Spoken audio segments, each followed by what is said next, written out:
Good evening student, আশা করি সকলে ভালো আছো। এখানে কি আছে দেখো, √6 প্লাস √6 প্লাস √6 সমান কত? এটা আরআরবিতে আসা প্রশ্ন। হচ্ছে √2 প্লাস √2 প্লাস √2 সমান কত?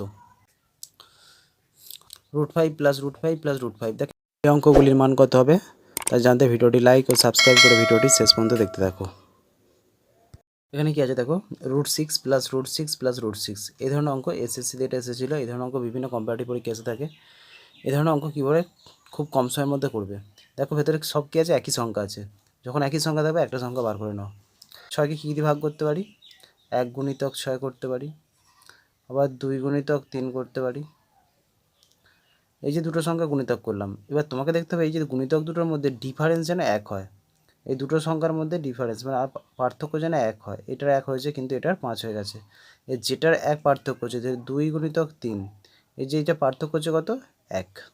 এখানের মধ্যে তাহলে বড় সংখ্যাটা হচ্ছে, তাহলে এর অ্যান্সার হবে প্লাস থাকলে বড় সংখ্যাটা, আর যদি মাইনাস থাকতো √6 মাইনাস √6 মাইনাস √6, যদি এটা থাকতো তাহলে কী হতো? ছোটো উত্তরটা কম সংখ্যা, ছোটো সংখ্যাটা হতো।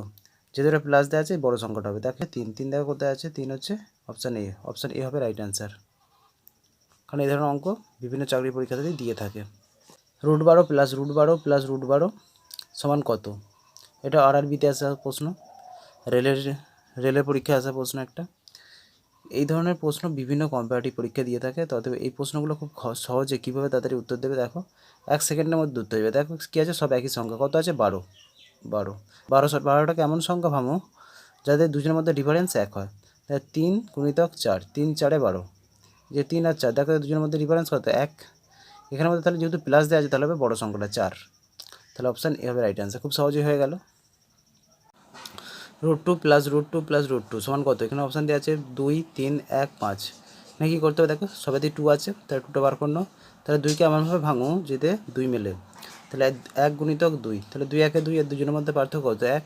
তাহলে যেহেতু এখানে প্লাস দেওয়া আছে তাহলে বড় সংখ্যাটা, তাহলে অপশান এ হবে রাইট অ্যান্সার। তাহলে অপশান এ হবে রাইট অ্যান্সার। আর যদি মাইনাস থাকতো তাহলে কী হতো? ছোটো সংখ্যাটা। তাহলে যদি মাইনাস দেওয়া থাকতো তাহলে হতো 1। √20 প্লাস √20 প্লাস √20 সমান কত? কী দেওয়া আছে অপশান? অপশান 4, 10, 5 আর 2। এখানে কী আছে দেখো, সবেতেই 20 আছে। তো 20টাকে বার করো, 20টার গুণিতক নির্ণয় করো। 20টার গুণিতক কি? 4 গুণিতক 5। 4 আর 5-এর গুণফল করলে 20 হয়, কিন্তু 4 আর দুজনের মধ্যে ডিফারেন্স কত? এই দুটোর মধ্যে পার্থক্য হচ্ছে 1। তোমাকে এমন সংখ্যা দেখতে হবে যাতে দুজনের মধ্যে ডিফারেন্স 1 হয় এবং গুণ করলে যেন সেই ভেতরের সংখ্যাটা বেরোয়। তাহলে এখানে 20 ছিল, 20 মিলে আছে, 4 5 20, আর দুজনের মধ্যে ডিফারেন্স 1। যেহেতু এখানে প্লাস দেওয়া আছে তাহলে হবে বড় সংখ্যাটা কত আছে? 5। তাহলে অপশান সি হবে রাইট অ্যান্সার। যদি এখানে মাইনাস দেওয়া থাকতো, মাইনাস দেওয়া থাকলে কী হতো? মাইনাস দেওয়া থাকলে ছোটো সংখ্যাটা হতো, 4টা হলে তাহলে রাইট অ্যান্সার। √5 প্লাস √5 প্লাস √5, দেখো এখানে কী আছে? আগেগুলো ছিল জোট সংখ্যা, ছিল, সেখানে কী ছিল? 12 ছিল, 20 ছিল। এখানে কী হচ্ছে? জোট সংখ্যা। কিন্তু এখানে কি দেখা যাচ্ছে দেখো, এখানে বিজোড় সংখ্যা। এখানে কি দেওয়া আছে? বিজোড় সংখ্যা। বিজোড় সংখ্যা কত আছে দেখো, 5 দেওয়া আছে। তাহলে 5টা একটা বার করে নাও। 5-এর এখানে 5কে তো আমরা ভাঙতে পারি না, কারণ 2 গুণিতক যদি 3 করি 6 হয়ে যায়। আবার 2 গুণিতক 1 করলে 2 হয়। এখানে যেহেতু 5 আছে তাহলে 5কে কী হচ্ছে, যেহেতু এখানে 5 আছে তাহলে এই 5টা কী হবে? করা যাচ্ছে না এইভাবে। তাহলে এখানে দেখতে হবে 5-এর পরের সংখ্যা কত? 5-এর পরের সংখ্যা কত? 6। তা 6টাকে আমরা ভাঙতে পারছি কী হচ্ছে? 2 গুণিতক 3। যেহেতু তোমার 5-এর বার করতে বলেছে তাহলে এই যে 2 গুণিতক 3 হলো, এই 2 আর 3-এর মাঝখানে যে সংখ্যাটা থাকবে অপশানে সেটাই হবে রাইট অ্যান্সার।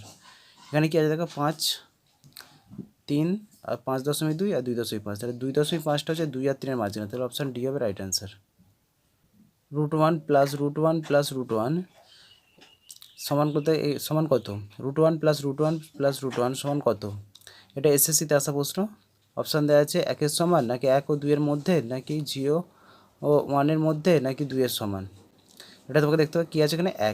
1টাকে বার করো। 1টাকে আমরা ভাঙতে পারি না, তাহলে 1-এর পর কত? 2। কিন্তু 2টাকে ভাঙতে পারি। 2টা কীভাবে ভাঙতে পারি? 1 গুণিতক 2। তাহলে এখানে কী হচ্ছে, যেহেতু তোমার এটা 1 দেওয়া ছিল, তাহলে এই যে 1 গুণিতক 2, তাহলে 1 আর 2-এর মাঝখানে যে সংখ্যাটা হবে সেটাই, তাহলে অপশান বি হবে রাইট অ্যান্সার। আশা করি সকলে বুঝতে পেরেছো। ভিডিও যদি প্রথম হয়ে থাকে তাহলে লাইক ও সাবস্ক্রাইব করে বেল আইকনটি অন করো, যাতে এই ধরনের ভিডিও তোমার কাছে প্রথম পৌঁছায়।